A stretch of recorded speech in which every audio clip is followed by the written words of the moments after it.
നമസ്കാരം. റാഫ് ഫുട്ബോളിലേക്ക് എവർക്കും സ്വാഗതം. സെർജിയോ കോൺസിസാവോയെ അറിയില്ലേ? യഥാർത്ഥ പോർച്ചുഗീസ് ആരാധകര് അദ്ദേഹത്തെ അറിയാതിരിക്കാൻ വഴിയില്ല.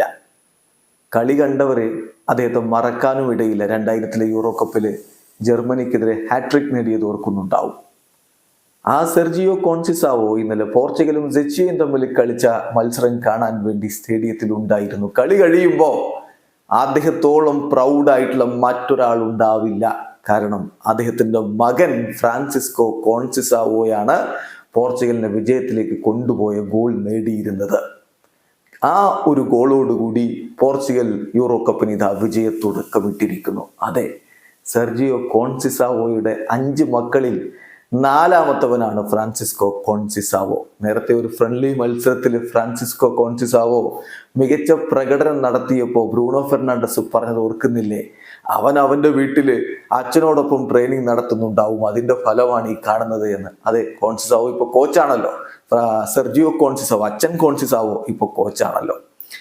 അതെ, അച്ഛൻ്റെ വഴിയെ മകൻ വളരുന്ന കാഴ്ചയാണ് നമ്മളിപ്പോൾ കണ്ടുകൊണ്ടിരിക്കുന്നത്. യൂറോ കപ്പിൽ ഹീറോയാവുന്ന കാഴ്ച. സെർജിയോ കോൺസിസാവോ ഇപ്പോൾ അദ്ദേഹം കോച്ചാണ്. പോർച്ചുഗലിന് വേണ്ടി 56 അന്താരാഷ്ട്ര മത്സരങ്ങൾ കളിച്ചിട്ടുള്ള ആളാണ്. വിങ്ങറായി കളിച്ചിരുന്ന ആളാണ്. 12 ഗോളുകൾ അദ്ദേഹം നേടിയിട്ടുണ്ട്. പോർട്ടോയുടെ കോച്ചായിരുന്നു ഏറ്റവും ഒടുവിൽ അദ്ദേഹം.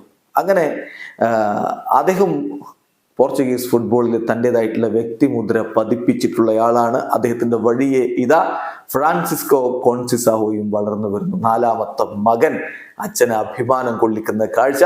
പോർച്ചുഗീസ് ലീഗിൽ പോർട്ടോക്ക് വേണ്ടിയിട്ടാണ് അദ്ദേഹം പോയ സീസണിൽ കളിച്ചത്. അതിനു മുമ്പ് അയാക്സിൽ അദ്ദേഹം കളിച്ചിട്ടുണ്ട്. പോർട്ടോ ബിയിലൂടെ വളർന്നു വന്ന താരമാണ്.